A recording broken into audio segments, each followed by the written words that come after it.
Hey, what's going on, beautiful jellyfish? It's Tracy. Thank you so much for taking a little bit of time in your day to hang out with me. I really appreciate it. In today's video, I'm going to be doing another part to the series, which is EDH Cards Under $1, Part 11, where I basically just look at, like, cards that are under $1, and that could be viably good for EDH. Now, one thing that I'd just like to note before I jump into this is that I understand that there are the really awesome thing about Commander compared to other formats is you can play Commander in so many different ways. You can play really powerful things, you can play less powerful things, you could have a mix of both. All my decks are like, you know, I have some more powerful decks, but I also have some lower power level decks as well. So, you know, I think that's a really cool thing about Commander. So if you're like someone who plays very like high levels of Commander, these might not necessarily be the cards for you, but if you're looking for budget cards, these are definitely really good. I had to fix this little like headpiece thing.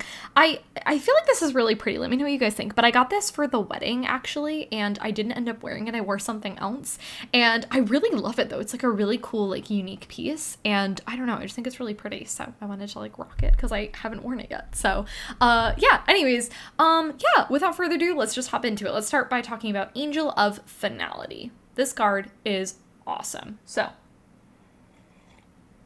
first off, she is a 4-mana 3/4 flyer, and she says whenever she enters the battlefield, exile all cards from target player's graveyard. Now, the really awesome thing about Angel of Finality is it works in a bunch of different decks. I run this card, for example, in Angels, and I also think this card works extremely well if you're running a Blink type of deck, for example, like Rune or Brago. This card works so incredibly well because you get to do it all the time. But even honestly, if you're not doing a bunch of Blink stuff, I think for just having this as a body afterwards and just being able to exile all things from target player's graveyard is so incredibly strong. I really enjoy this card a lot. I think if sometimes a lot of those graveyard recursion cards can be a little bit more expensive, and Angel of Finality is definitely a little bit more affordable.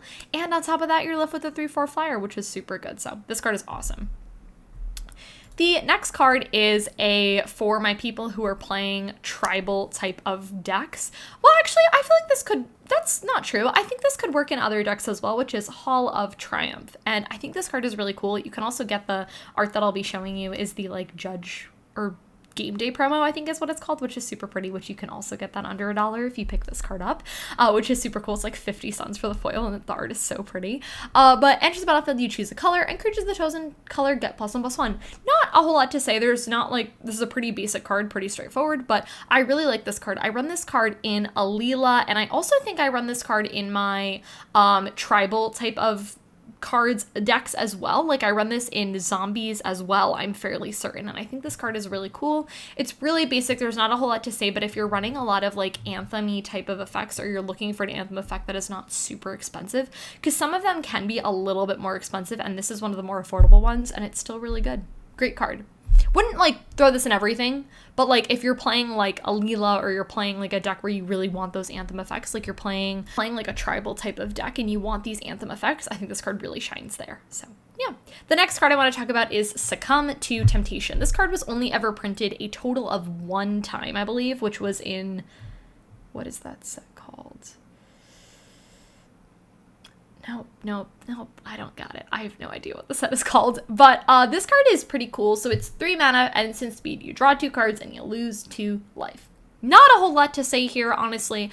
I think if you're just playing black and you are just like, I really want something quick, something cheap, something that I can play that just draws me cards at the ready, this is definitely a really good option. I also like that this is instant speed. You do lose life, but to be honest with you, it's Commander. Does anyone really care about your life total? You're like 400,000 when you play Commander. Like, do you really care? Not at all.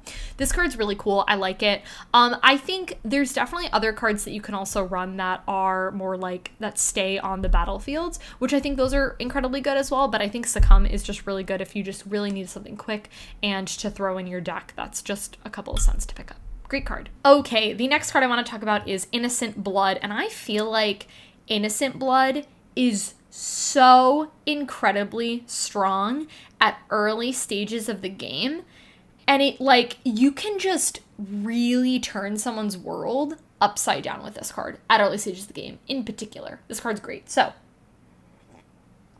I think like, again, I think where this really shines is like turn 2, 3, 4, when maybe some people are playing, you know, really, like, I think this card, even in, like, more competitive commander games, I think could definitely work, because if people are playing, like, really big things, for example, or, like, really, they're pumping out mana, and they dump all this mana into their commander, and they've got nothing else left, and, like, they go all out, and then, like, you just make them sacrifice it. So good. This gets around hexproof. Not like if you yourself are hexproof or your opponents are hexproof, but like if a creature has hexproof, it gets around indestructible. Like if you're someone who's really struggling in your playgroup to deal with those sorts of effects, like your opponents are playing those things, Innocent Blood definitely gets you there. It does say each player, but it's only 1 mana, which is so good. If you're playing this, like, it's 1 mana to stop like 3, 4, 5, however big your commander game is, people.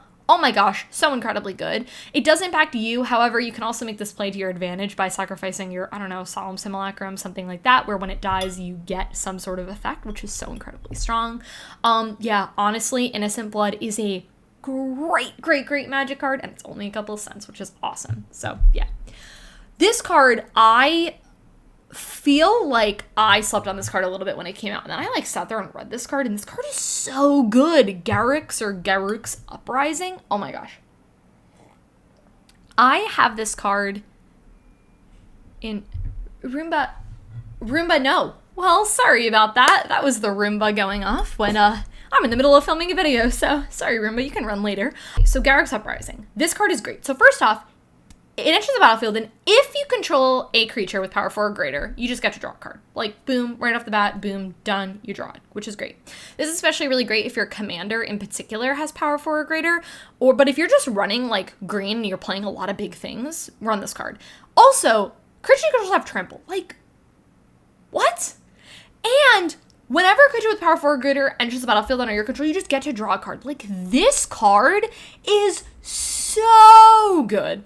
Like, think about it like this. You're paying 2 mana for whenever you have a creature with power 4 or greater enter the battlefield, you draw a card. You're paying 1 mana to give all your creatures trample. And this card's like 70 cents.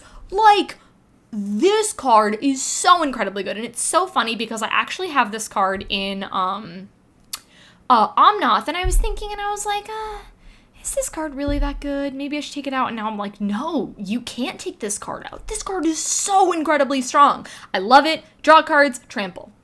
Boom, done, decided, you need 12. It's great. Such a good card. And it's got, like, there's one of the showcase, like, frames, because this card came out in Throne of Eldraine? Or was this no, this is M21. Cool. I know sets sometimes. Okay, cool. The next card we're going to talk about is, I don't know how to say this, Empyrean Eagle? I don't know. I butchered saying that. Sorry. I'm very bad at pronouncing things. Okay, cool. So this card is 3 mana for a 2/3 flyer, and then it says other creatures with flying you control get +1/+1, which is so good. One thing I really like is sometimes I feel like anthem effects are like creatures with the chosen, like this card is so good if you're playing like a bunch of things with flying. Like, it works well in those. I run this card in Alila where all of my fairies have flying, which is so great, and they just get that buff. This card's only 3 mana. It's also got flying, which is so good. It doesn't get the buff itself, so it doesn't stack, so this is not gonna be a 3/4. It doesn't matter, though, still for a 2/3, but this card is so incredibly strong. I really like this card a lot. I think this card is very, like, underrated, underplayed, but I think if you're playing flyers and you're playing these colors, you're playing, like, a bunch of flyers, or you do have a Leela, for example, 100% would definitely throw this card in there. It's a house. This card is so good. Okay, now let's talk about Dovin's Veto, which I need to say that very clear because this card always makes me think of Beto O'Rourke, who ran for the Senate? Yes? Texas thing. Anyways, I always think of Beto with this card, but it's Veto, so I need to be very clear that that's what this card is called. Anyways, so this card is 2 mana, it can't be countered, and you counter target non-creature spell. I love this card. So one thing that I've noticed is that a lot of times in blue is sometimes you might be paying a little bit more mana to cast a spell that does something very similar, but sometimes cards like these are, because they're like not, they're like a lot, okay, let's just take a card like Negate, for example. Negate is still a very strong card. That card's really great. But it's colorless and blue, so it's a little bit easier to cast. This is a little bit trickier to cast because it's white and blue, so you don't have that colorless. But this card is so strong because it can't be countered, and then you just counter target non-creature spell for only 2 mana. Now, it is non-creature, so that is just something to note. So you might just want to, see this might not work for everyone. It might not work in every commander group. But in my experience, I think it's always really great to have a mix of different counter spells where you might have something that only targets creatures, you might have something that only targets non-creatures, and then you might have some that just overlap and do both. So yeah, I think this card is really good. I think the fact that it can't be countered just makes this card so incredibly strong, and yeah, this card is awesome. I like it a lot. Okay, the next card I want to talk about is Angelic Skirmisher, and I feel like this is a sleeper card for a lot of people, and it definitely should not be. And I think the reason that this card is a sleeper for a lot of people is they don't actually know what this card does and realize how good it is. So it is 6 mana, you do have a 4/4 flyer, and it says at the beginning of each combat. I really want to stamp that home because some people think it only means your combat. It doesn't. It's every single person's combat.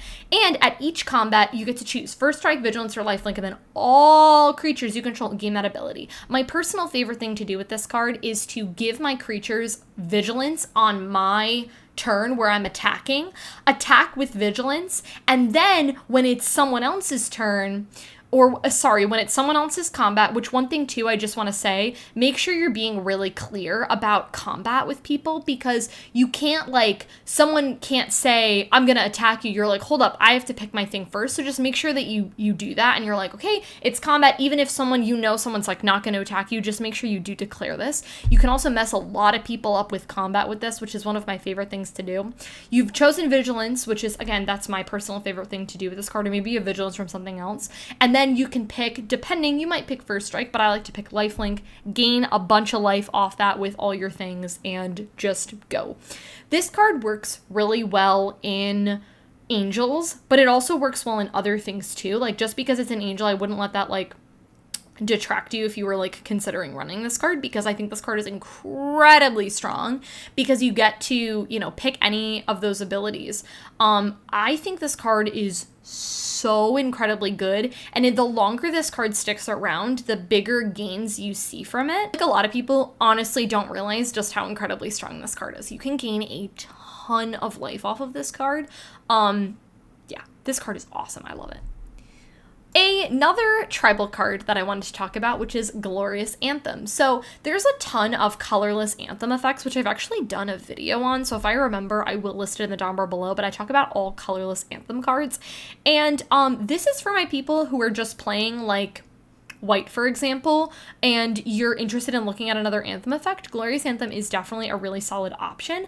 I do run this card in Alila. It's really great in Alila because you trigger Alila by getting a token, and then you get your tokens all your creatures just happen to get bigger, which is so incredibly strong. I really like this card a lot. It's been printed a ton. There's a ton of different art for this card, which is so great. I'm pretty sure you can even get the foil for under $1 too, which is so sweet. This card is really awesome. I like it a lot. Not a whole lot to say. It's basically the same thing as Hall of Triumph, but, just really good. So, yeah, this card's great. And the last card I want to talk about is Clone. And I have always kind of really loved cards that do this, where you don't play your I call it not playing my deck, playing other people's decks. And Riku has been my new fun project where I've gotten the chance to do that. And Clone is obviously one of the cards that I've decided to run in that card, and that deck. And you can actually also get the foil in this card for under $1 too. So if you're interested in that, this card's really cool. But it just says it enters the battlefield as a copy of any creature on the battlefield. One thing I really like about Clone is sometimes clone-esque effects like this have stipulations where it says only creatures that you control, or they're way more mana, or they're enters the battlefield as a copy of something in a graveyard, or has to be, I think the biggest thing with this is a lot of them are like enters the battlefield a copy of you control. And my problem with that is sometimes I just don't want something that I control to be a clone. Sometimes I just want something else on the battlefield. And this is just like, I don't really care where it is. I don't care who owns it. I'm just going to have it enter the battlefield as long as it's on the battlefield. I'm just going to have clone become a copy of it, which is so incredibly strong. I really like this card. I think if you're not even just playing like, you know, you're playing a clone type of deck, I still think you could get away with this card and you could just run it in other things if you just want to throw it in there as like a fun thing. Like, I don't know, like I have all my creatures, but like, I don't know, I'm kind of feeling like shopping around and like making a copy of yours. So this card's really strong. So I like it a lot. It's cute. It's a cute card, you know, I like it. So yeah, guys, that is everything for talking about 10 more EDH budget cards, which is super cool. The really fun thing too about these, a lot of them you can even get the foil under $1, which if you're like me, you love foils. So yeah, I think that's everything for this video. If you guys enjoyed it, please give me a thumbs up, subscribe to my channel if you're not already, and I'll catch you in my next one.